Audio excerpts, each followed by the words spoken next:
Soyayya irin na mayanci ba. Jiya ka zo, shekan jiya ka zo, yau ka zo. Kar ki manta irin ƙaunata da yake tsakanina da ke nan. Ya kike irin faɗin haka? In babu soyayya ai ba zan zo gurin ki. Kai haka ake irin soyayyan nan, ba ka ɗan riƙo wani abu ma ka ce bai riga shi ki ɗan riki ko ki ɗan wannan. Ha kawai ka zo min zungul ma zungul ka zo min wai ka zo gida. To me ya kawo ka faɗa min ni wucewa da ke sauri nake.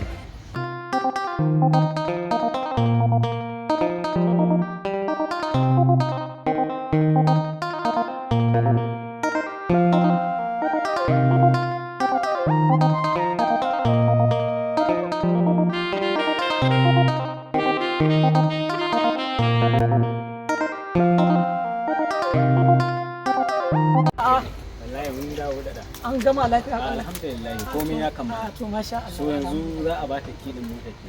Wace ce? Ai ke da mana.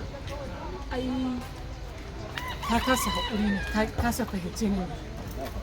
Dama ka san na ce ma a je a gyara mota. Gaskiya ne. In an gyara sai a kawo mata to na zo in mata albishin ne amma ta kasa duniya. Ta yi matsalar mutane ne. Dan Allah.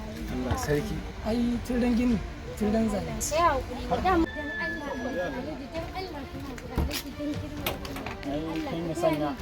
Kin yi sanya ranke da girman Allah, Allah ai kin yi sanya dan Allah.